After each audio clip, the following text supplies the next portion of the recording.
सबको सन्मति दे भगवान।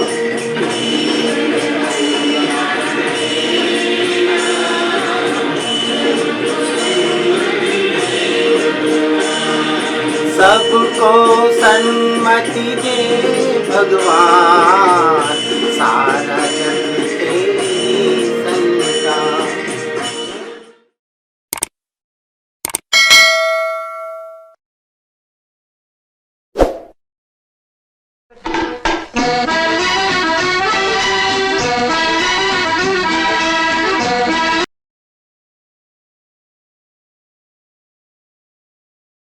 प्रणाम, मैं निर्मलेंदु। आपने मेरी प्रार्थना सुन ली। जी हाँ, साहिर लुधियानवी का ये गीत है, उनके बोल है।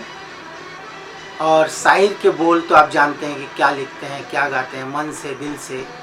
खुद गाते भी थे, इसलिए मैंने कहा कि गाते हैं और गवाते हैं।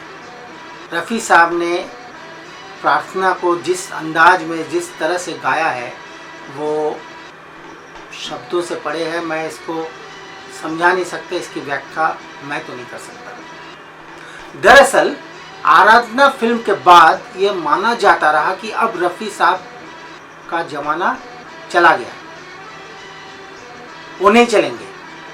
अब केवल केवल केवल केवल किशोर दा ही छाए रहेंगे। लेकिन ऐसा नहीं हुआ।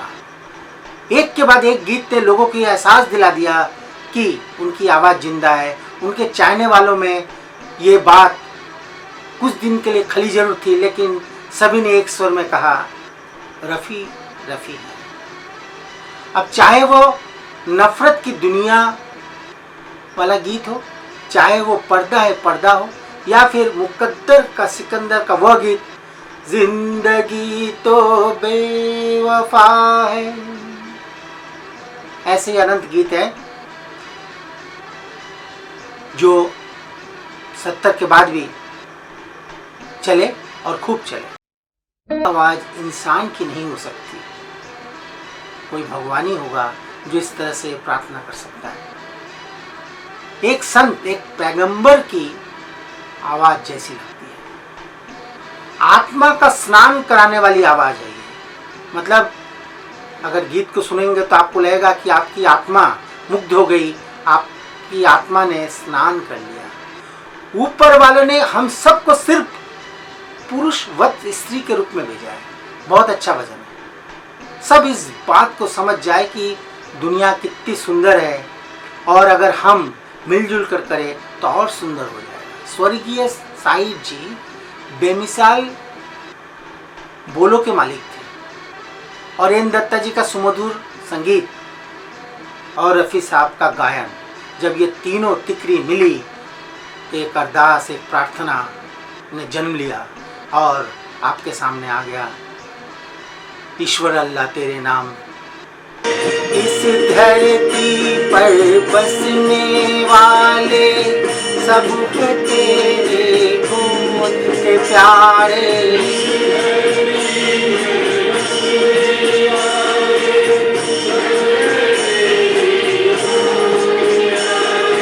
सब हैं तेरी गोद के पाले।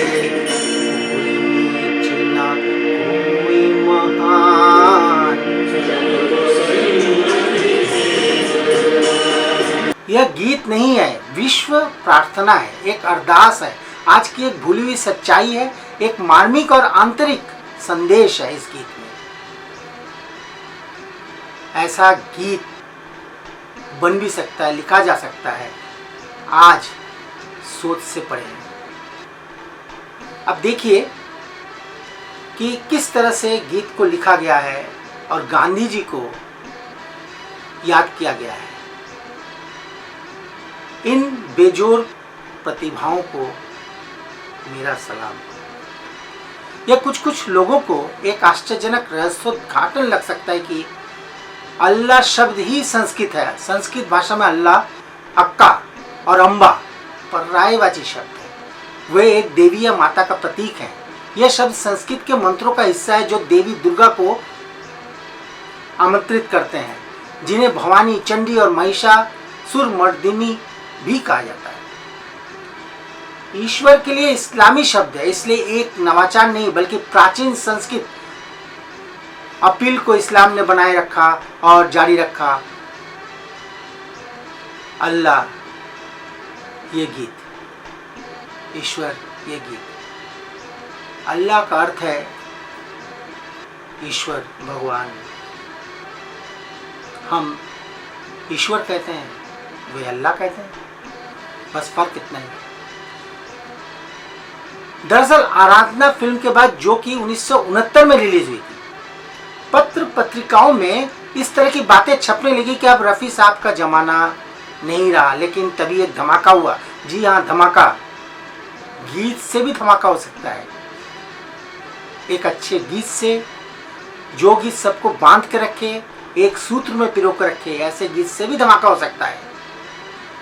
ईश्वर अल्लाह तेरे नाम सबको सन्मति देगा भगवान, सबको समझदारी दे भगवान। इस गीत को गाकर रफ़ी साहब ने यह परिचय दे दिया कि वो हिंदू और मुस्लिम से परे हैं, उनकी सोच अलग है। उन्होंने जब जब इस तरह के गीतों को गाया है, एक अलग तरह से परिचय दिया है। जैसे तुम हिंदू बनेगा न मुसलमान बनेगा, इंसान की औलाद है इंसान बनेगा। ये गीत भी बहुत ही मार्मिक था, जो कि धूल का फूल शायद फिल्म से लिया गया था। अब हम आते हैं कि इस गीत को, ईश्वर अल्लाह तेरे नाम गीत को महेंद्र कपूर से गवाने की बात चल रही थी कि महेंद्र कपूर से गवाएंगे, क्योंकि सभी गीत रफ़ी के थे और गीत सभी इस गीत के अलावा रिकॉर्ड हो चुके थे। लेकिन बल्लाज साहनी, जो कि उन दिनों बहुत पावरफुल एक्टर हुआ करते थे, उनकी बात सब मानते थे। आपको बता दें, बल्लाज साहनी एमए है, इंग्लिश में एमए। क्या एक्टिंग करते थे। वो नहीं चाहते थे कि महेंद्र कपूर गाएं, क्योंकि उनको ये लगा कि महेंद्र कपूर के लिए गाना नहीं बना है। महेंद्र कपूर अच्छे गायक हैं, बहुत अच्छा है, और महेंद्र कपूर ने रफ़ी साहब से बहुत कुछ सीखा है। उनके घर तालीम लेने जाते थे महेंद्र कपूर, लेकिन वो नहीं गा सकते। क्यों नहीं गा सकते? उनको कब एहसास हुआ? दरअसल बलराज जी को मैंने पी शराब तूने क्या पिया गीत है इस फिल्म में। फिल्म का नाम है नया रास्ता, जो 1970 में रिलीज हुई थी। इसमें एक गीत है, मैंने पी शराब तूने क्या पिया, तूने क्या पिया आदमी का खून। मैंने पी शराब तुमने क्या पिया, अरे तुमने क्या पिया आदमी का खून। इस गीत को जब वो गा रहे थे, मतलब लिप्स मिला रहे थे बल्लाज साहनी जी, और गाने का पिक्चराइजेशन हो रहा था, तो उनको ये लगा कि इस तरह के गीत तो कोई भगवान ही लिख सकता है। और अगर उस गीत को, जो अभी रिकॉर्ड नहीं हुआ है, ईश्वर अल्लाह तेरे नाम, अगर वो रफ़ी साहब गाए तो कैसा होगा। इसलिए उन्होंने अपनी आवाज़ बुलंद की। उन्होंने कहा कि नहीं, इस गीत को भी रफ़ी साहब से ही गवाया जाए। और जितेंद्र इस फिल्म के नायक थे, उन्होंने भी कहा कि इस गीत को रफ़ी साहब को ही गाना चाहिए। जितेंद्र को रफ़ी साहब में अपनी अदायगी नज़र आती थी। क्यों? क्योंकि जितेंद्र को हमेशा लगता था कि रफ़ी साहब जो गाते हैं, उनकी पूरी अदायगी, जितेंद्र की जो अदायगी है उसी तरह से गाते हैं। जैसे बार बार दिन ये आए बार बार, देखिए उसके स्टेप्स, उसकी बातचीत, उसका लहजा सब जितेंद्र से मिलता हुआ होगा। तो हुआ वही, इस गीत को सबसे आखिर में रफ़ी साहब ने रिकॉर्ड किया। गीत इतनी हिट हुई कि बिना का गीत माला में लगभग 6 माह तक ये टॉप 10 गीतों में शामिल रहा। नया रास्ता 1970 में बनी थी, जो कि पुष्पा पिक्चर के बैनर तले बनी है। नाडिया डवाला द्वारा निर्मित और खालिद अख्तर द्वारा निर्देशित है ये फिल्म। फिल्म में जितेंद्र आशा पारे मुख्य भूमिकाओं में और संगीत एन दत्ता का है, आपको पता है। इस फिल्म में कुल 7 गीत हैं। एक गीत आशा जी के साथ है, चुनर मोरी कोरी, आशा जी ने ये दोनों गीत भी गाए हैं, जुल्फों के महकते साए में, और दूसरा है जान गई मैं तो जान गई, मोरे सैया परुपैया। सभी गीत सेमी हिट रहे। जो जबरदस्त हिट रहे वो रफ़ी साहब के गीत थे। जा तो नस्लों के बंटवारे, झूठ कहाए तेरे द्वारे,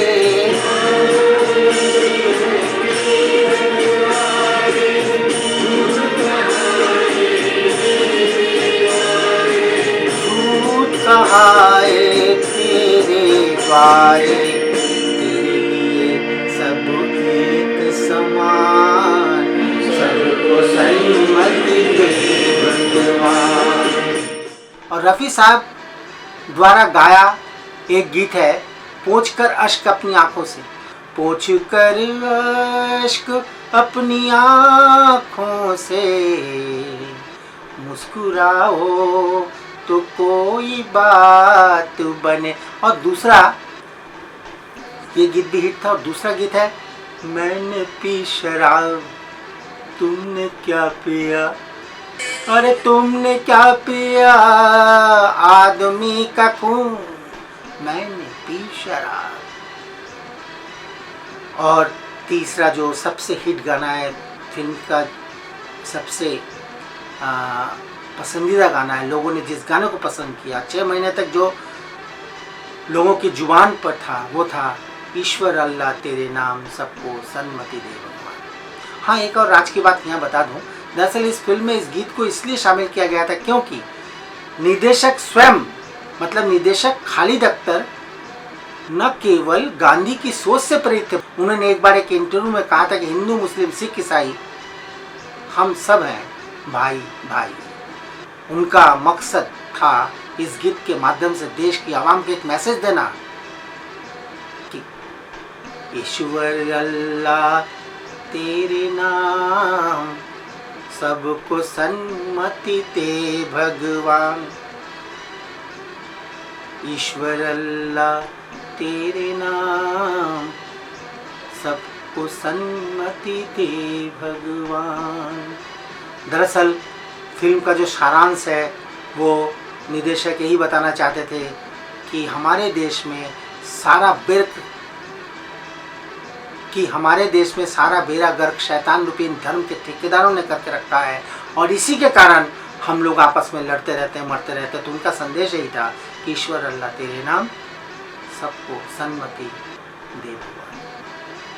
जन्म का कोई मोल नहीं है, जन्म मनुष्य का तोल नहीं है,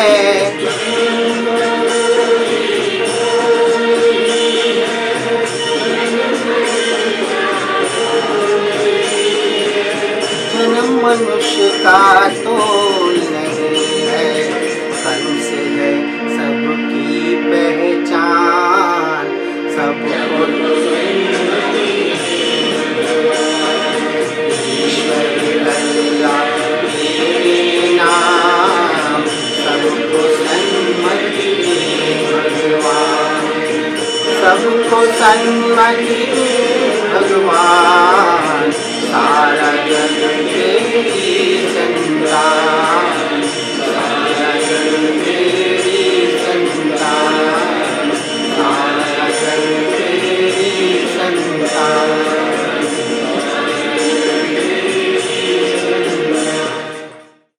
आज बस इतना ही। हम गाने के लिंक को यहाँ देखते जा रहे हैं, आप इस गीत को सुनिएगा और ये वीडियो कैसा लगा लाइक करिएगा और अपने दोस्तों तक पहुँचाइएगा। गांधी का संदेश है गीत के माध्यम से। प्रणाम।